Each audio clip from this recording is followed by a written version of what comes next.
Hello there, listeners. Welcome back to another episode of Life in Motion. I'm your host, Grace Becker. Well, hi everybody. Thanks so much for being here. It's great to have you all listening or watching me wherever you're joining me from. I just really want to say thank you to everybody. I've received a lot of love, and my guest received a lot of love on our last episode where my friend Hunter opened up about his personal experience. And I just want to say thank you from me and from him to everybody. It's just been really overwhelmingly beautiful, the outreach that has been extended onto him and onto me and the podcast in general. And I'm so grateful for that. That is one of the biggest things that I strive for in my podcast, is to create that community where people are safe here, where we're accepted, like take what works for you, leave the rest. And it sounds like in that last episode, a lot of it worked for a lot of people.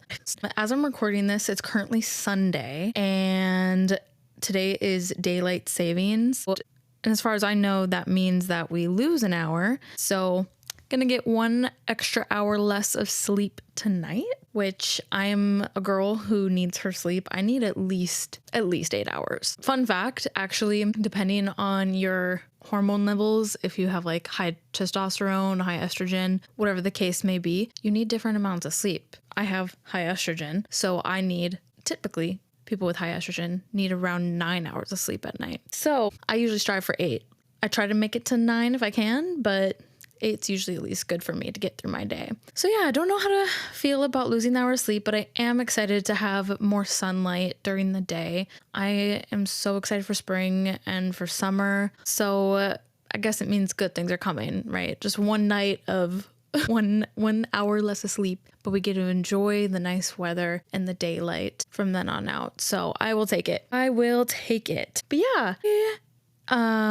I was supposed to have a guest on today, but they had something come up, so we're going to reschedule that for another day. So you get me solo for today. Super exciting. And I did a poll on my Instagram, and if you're not following that and you want to be able to help select the topic that you get to hear, definitely go follow me on there. And you can find me there at life.in.motion24. I put out a poll of different topics, and this topic and another one that was called wasting time. Like, are we really wasting our time? And it was kind of about that anxiety feeling of, well, I'm not doing anything, but I need to be doing something. And is it actually considered wasting time, or is it just what like needed rest? So that one and this one were neck and neck. I ended up going with this one. I think that it would be a good, I think it's just like a fun one to do, especially there's been a lot of recent like pulp culture things going on that I've been seeing. So I think that this would be a fun topic. And the topic that we're discussing is, are we addicted to drama? And all about that. But I might do the other one another time. So don't be upset if you picked that one and it didn't get chosen, because I might do it as another solo episode another time. But yeah, and if you ever have a topic that you really want to know about and you're interested in, just email it to me, DM me on Instagram, whatever works for you. So yeah, well, should we just get into it? So I kind of broke down this topic into a few different chunks. I broke it down first into kind of the science behind it. And then I also talked about how society, the media, and entertainment is influencing this as well. And then I also have some examples of like pulp culture things. Car passing. A motorcycle, I think. Apply the lip gloss break, so I can hear what I say into the microphone in my headphones. So I love it when I can do certain ASMR things. Does anybody else like that? I feel like I love listening to those ASMR videos on TikTok or whatever, and people are just like doing little random stuff on it. I love those, but some of them do creep me out, so I can't do all of them, but I do like some of them. We might cut that out. We'll find out. I was waiting for a motorcycle to pass.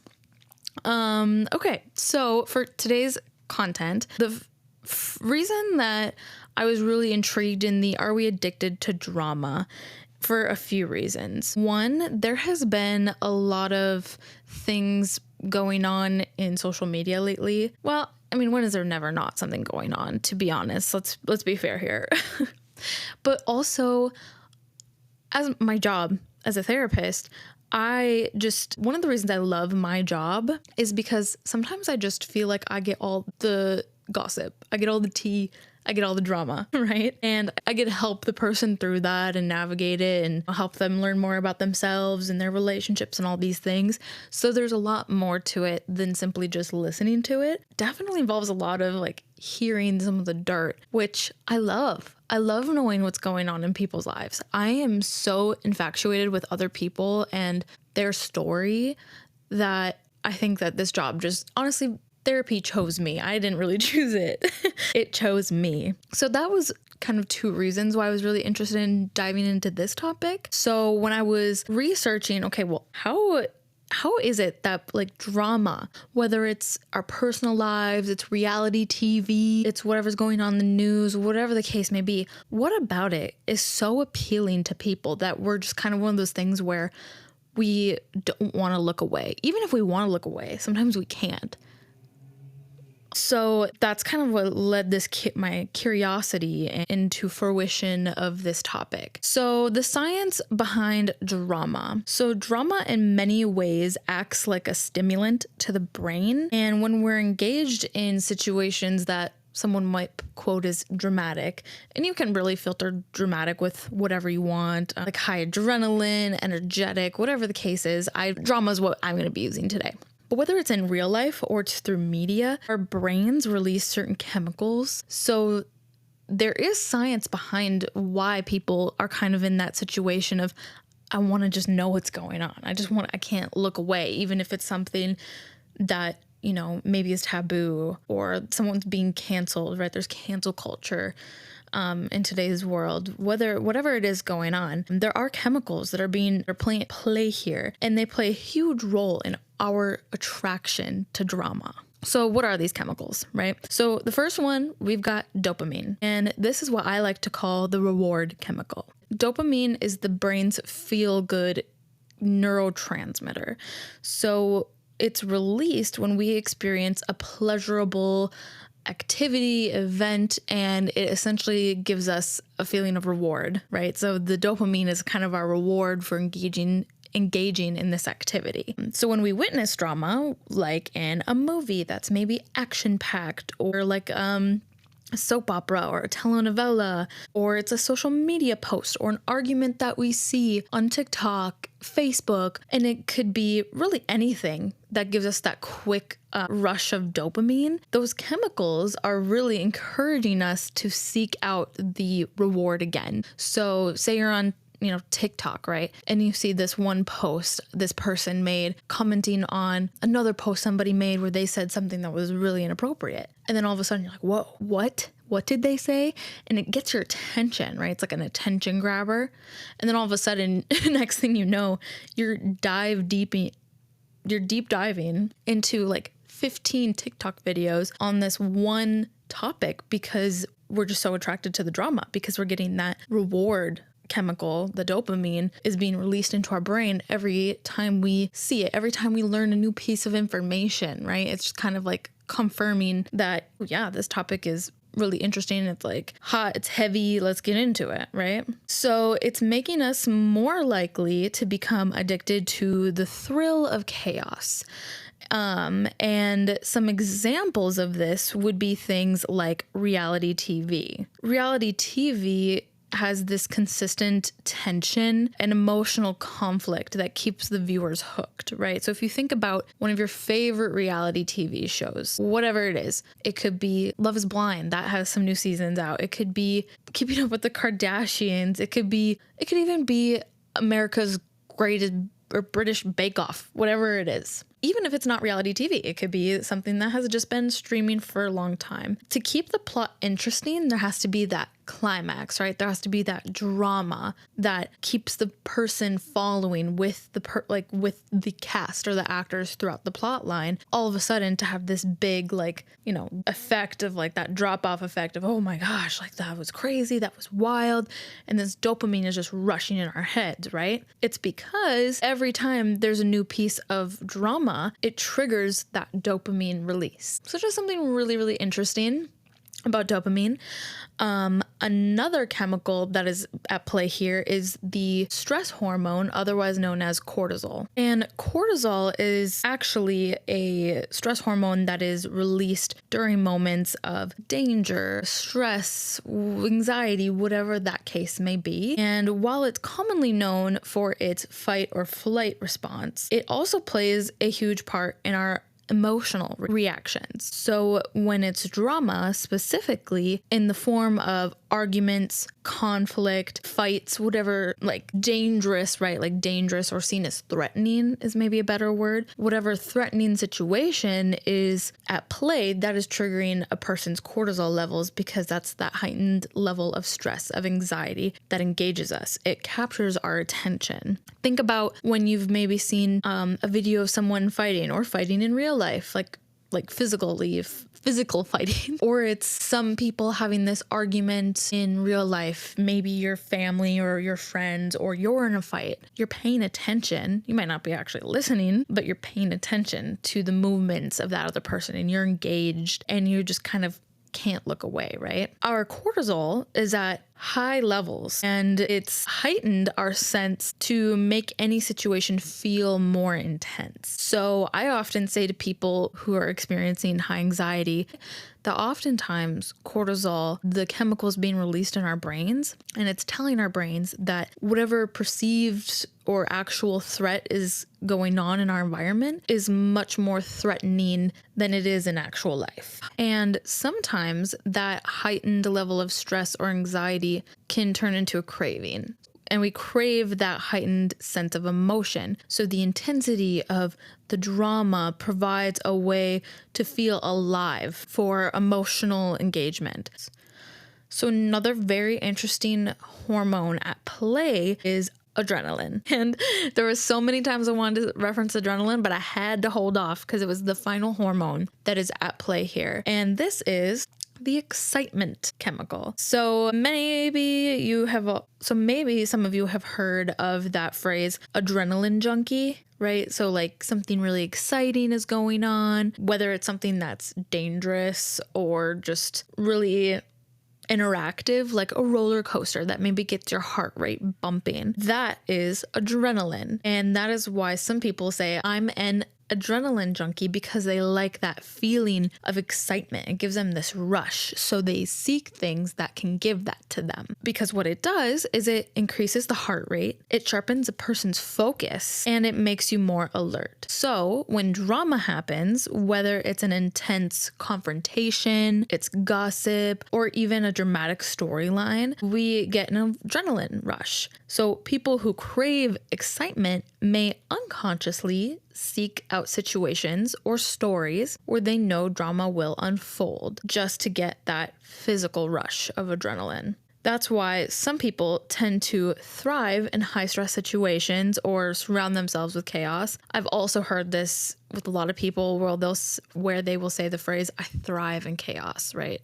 People who work serving jobs, people who are first responders, who are medical staff, who, whatever, where there's a lot of commotion, chaos going on, they are getting that consistent adrenaline and honestly drama. So those are also the type of people who do make really great doctors, who make great servers, who make great first responders, because they're able to stay focused and they're able to persevere through that rush to get it done. And you could also call it very drama filled, because when you are an EMT and you arrive to a really horrific situation where there's blood, there's maybe people's bodies are mangled, whatever is happening, that is very dramatic. And honestly, I think the word dramatic sometimes can get a bad rap. That when someone's being dramatic, they're being overly sensitive or they're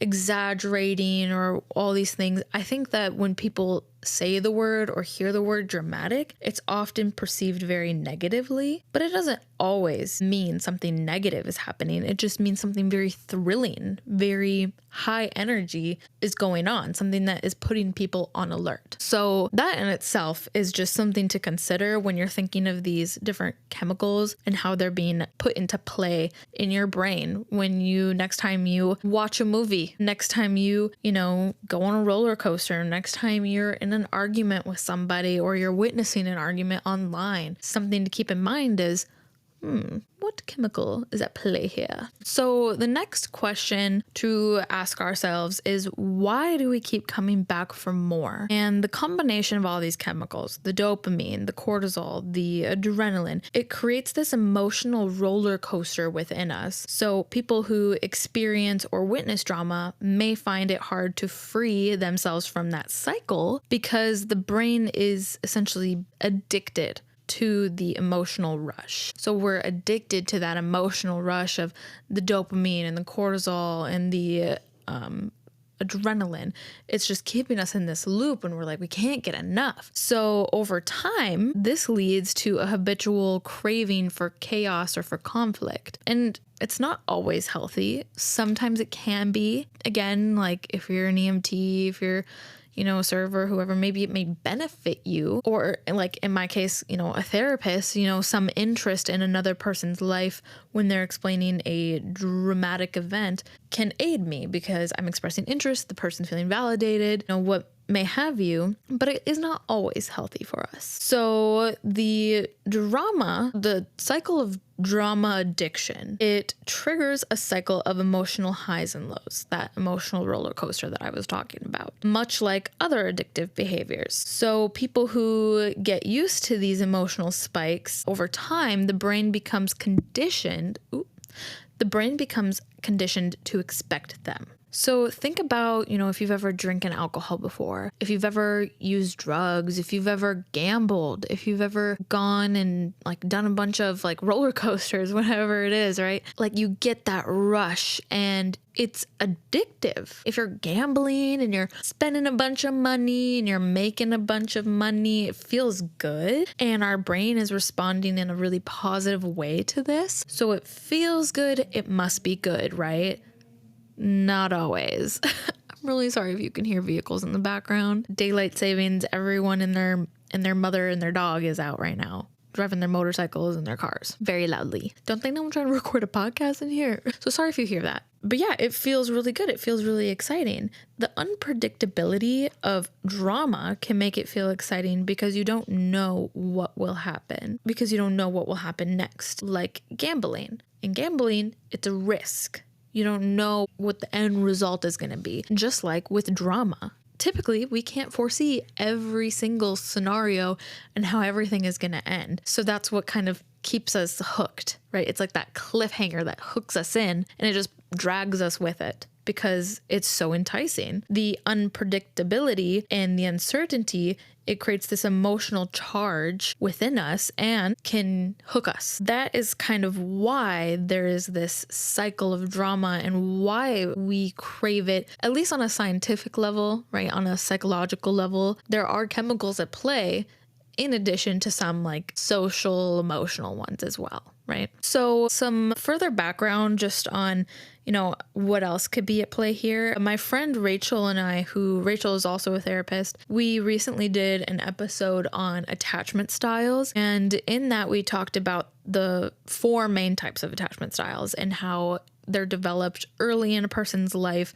They can change throughout life. You can have different types of attachment styles within different relationships. So if you want to know more about that, definitely go back and watch that episode. Many psychologists also suggest that attachment styles are at play, that attachment styles are developed in early childhood, that attachment styles can also influence our relationship with drama. So for instance, people with an anxious attachment may seek out drama because it feels familiar, or they equate emotional intensity with love and attention. So drama can mimic the emotional validity they experienced when they were in their childhood, when they were in their childhood relationships, making it feel normal or even comforting. And sometimes that can even happen with other attachment styles like avoidant attachment, where there's that push and pull, like we crave closeness, but we're also afraid of it. So that's why we seek out these different, enticing, dramatic events, but we also kind of push away from it because maybe we don't want that within our personal life, but it's okay for us to watch it on like TV or through the safety of our phone. So in short, drama addiction works because it taps into the core brain mechanisms that give us those immediate emotional rewards. And people are all about results. People are all about rewards. We want to feel that, that good feeling. Most people want to feel good about themselves. They want to feel good within their bodies and in their brain. So it's really just like any other addiction, feeds us what we want. And when we feel good, we want more of that feeling. And I know I'm using the term addiction a lot in this. It's not always so severe where it needs to be labeled as an addiction, but it certainly can get to that, and it certainly can be unhealthy for a lot of people out there. And breaking free from a cycle like this takes a lot of personal awareness and challenging these underlying neurological processes and learning healthier ways to manage emotions and to challenge those thoughts that also come through our minds when we are engaging in these exciting events. So some examples, I was thinking of some recent things that have been going on, and my mind immediately went to a recent interview that I've been seeing really all over. And it was with one influencer. Her name was Hannah Berner. I hope I'm saying her name right. But she was interviewing a well-known artist, Megan Thee Stallion, and she was telling Megan how her song makes her want to fight. And Megan handled this reaction very gracefully. She was kind of just redirecting the conversation. In that, there's this bigger debate within this interview. When she was saying how, listening to Megan's music makes her want to fight, a lot of people are debating this, and not even just debating, are just talking about how Megan's music is not at all about fighting. And what this has done, this interview, it has opened up a bigger debate or bigger questioning, because there is this stigma or this belief around Black women that they are aggressive, but that's not the reality at all. That is a misconception of Black women, and they are rightfully upset because this is something that they have faced with and dealt with, whether that's because it was portrayed in the media that way, or it was portrayed in like music that way, or just the news, like general media too. Whatever the case is, they're calling this Hannah person out, and they're also saying that this is just not it. That just because I'm a Black woman doesn't mean that I am always looking for a fight. Now, I am not a Black woman, and I do not believe that it's my place to give my own opinion on this, but I will say that Megan's music is not about fighting. How it makes me feel is it makes me feel really sad sometimes, because some of her music is just so relatable that it just really gets me my feelings. But it also can really hype me up. It can make me really excited. Never once have I ever felt that urge to fight or to be aggressive when listening to her music. And this situation is all over social media right now. And one of the reasons that I really personally am drawn to this is because of the drama behind it. Not only is this Hannah person facing cancel culture right now, but also I love seeing people speak up and advocate for themselves, particularly Black women. And again, the dramatic thing, a lot of the times it gets a really bad rap. It's, seen as negative. I don't view this as negative. I view it as empowering. And I am loving that people are able to take this and hopefully learn from it. hopefully this can be a learning opportunity for a lot of people to realize that, you know what, there's been a misunderstanding and there's stigma and it needs to change because it can't keep going this way. So that's one recent thing that has been going on. So with that, let's get into how social and cultural influences are being at play in this, drama addiction. So one is the thrill of the unexpected. Drama often provides an unpredictable and exciting narrative. It can be thrilling to watch people go through intense situations because they provide a sense of suspense and emotional intensity. In many ways, drama can even function as a form of escapism. So for instance, fans of true crime or drama-filled TV shows often gives that sense of a rush because people are able to put themselves in that situation of, oh my God, like this person escaped this murderer, or this person has this amazing survival story. And we almost can put ourselves into that person's shoes through hearing their story. And it excites us and it allows us to escape into another person's experience for a moment. Even if we don't necessarily have an experience like that of our own, we can hear that story and we can understand that's really fucked up, or wow, that's really intense. And it's interesting for us, enticing. Another thing that I found when I was looking into this topic is this thing called the crisis model. So in both media and real life, there's this underlying cultural narrative that people often need to face a crisis in order to grow or to become a better version of themselves. And this model presents in many movies, books, shows, social media, and it promotes the idea that drama and conflict are necessary for personal transformation. I find this so intriguing. So people begin to actually expect that drama equals growth, which leads to them seeking out or even creating a dramatic situation in their own lives, believing that they need it in order to evolve or in order to learn. And this honestly just makes so much sense to me because this is something that I've heard a lot of people struggling with, but I just don't know if it's a well-known thing, this crisis model. And I just find this one so interesting because think about movies you like, TV shows, books. The main character or characters are often faced with this challenge that they have to try and overcome, or this difficult situation they have to bear and, to surpass through.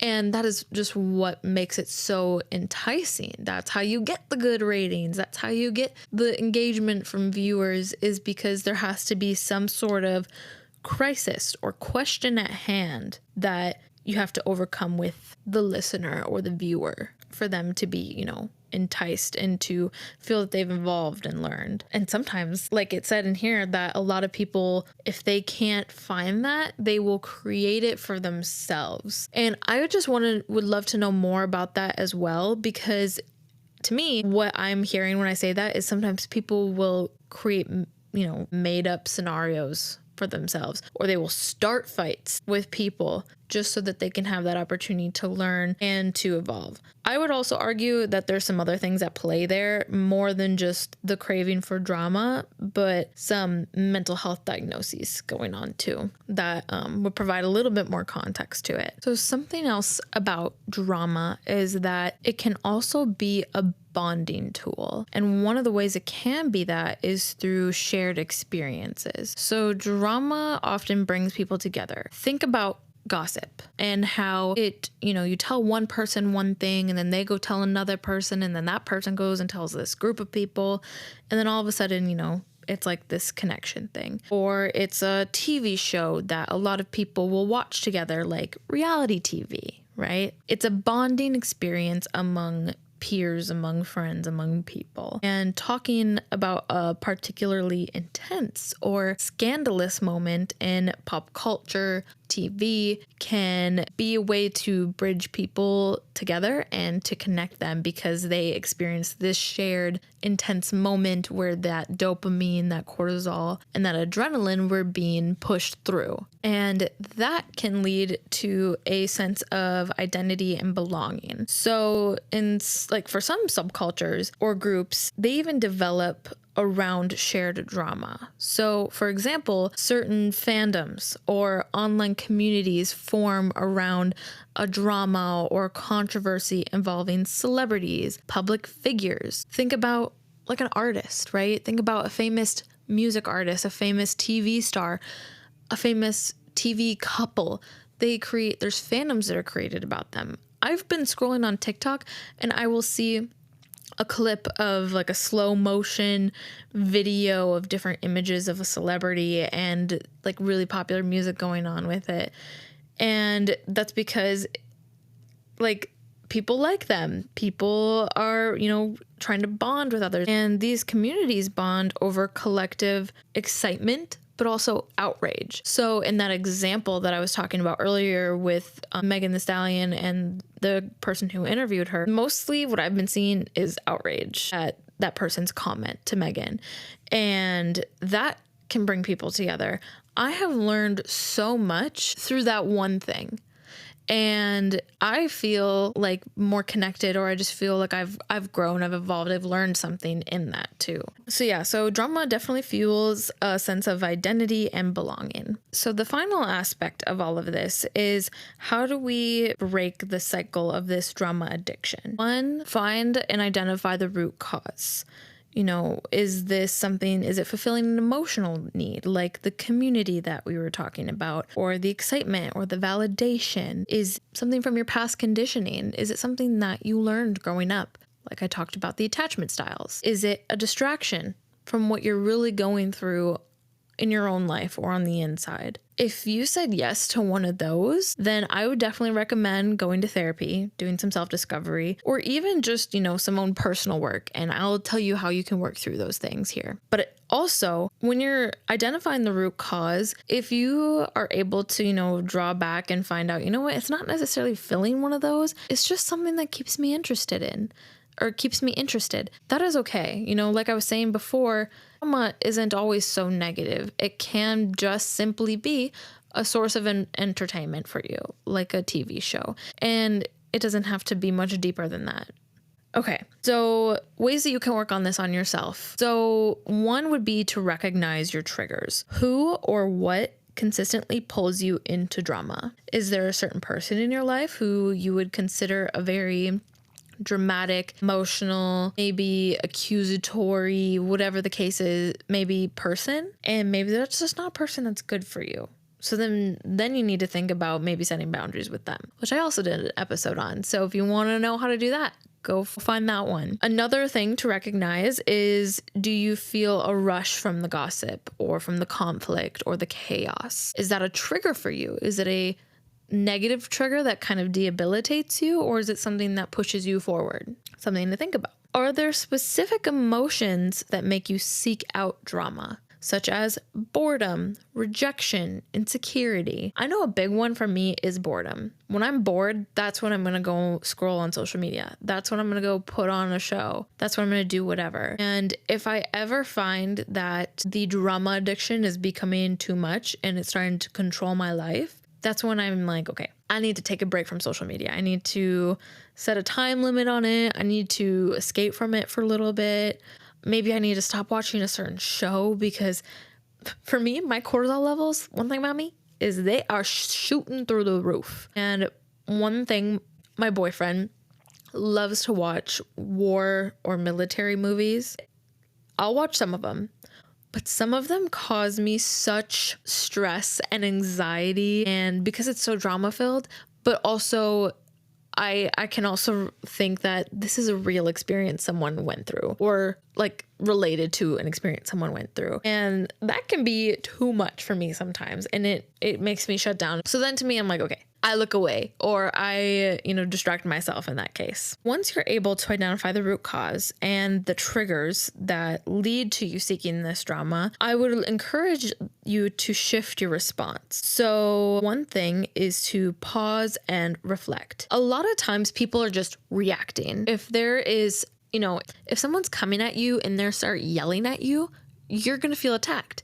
And then all of a sudden you're going to go into defense mode and you might attack back. You might just react back. Or if you're on social media and you see a video that you really didn't like, maybe it like violates one of your beliefs or your morals, you might react. You might just react to it. I would encourage you to pause and reflect. Take a minute, and arguably that's one of the hardest things to do is to not react. Do not react. Stop what you're doing. If you're on your phone, put the phone down. If you are in the room with the person yelling at you, walk away. Like, just do not react. Whatever you have to do not to react. Because once you say something, once you do something, you can't undo it. It's out there. So take the minute, take a step back and reflect. What is going on? Who is involved? What am I thinking? What am I feeling? What do I need? If you can answer those questions, you are so much more likely to react in a more productive way. And it doesn't necessarily mean you're accepting whatever other situation's happening as truth. It just means that you're the better person for it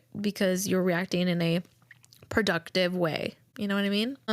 Some other things that I was thinking about, because drama engages in those different chemicals in our brain, a lot of the times it's just about finding a healthier solution, something else to stimulate us. So try engaging in different activities that are more constructive. So if that adrenaline, right, you get that adrenaline from, picking battles with user 200 on TikTok, or you are picking battles with your relative who has a different political belief on Facebook for everyone to see, that's not very constructive. Something more constructive would be to learn a new skill. Pick up exercising, pick up traveling, try and do writing, do music.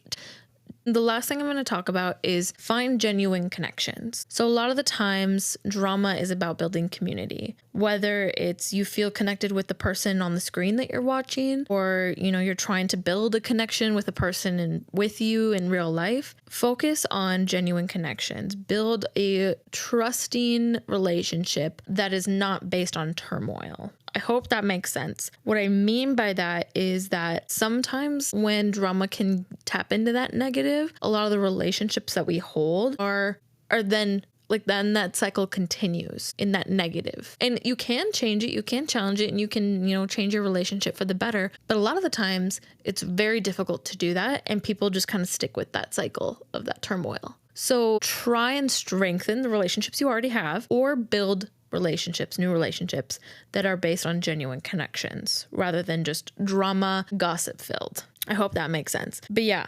that's kind of what I've got.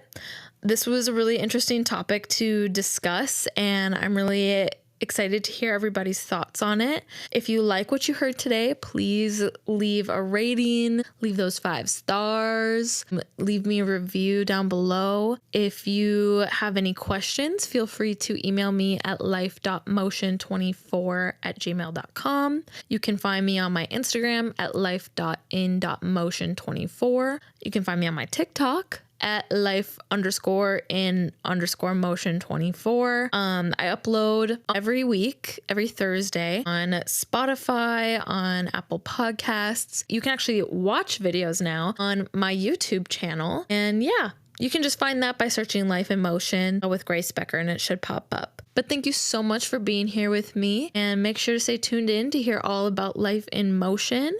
Until next week, embrace the chaos and find the beauty. Bye.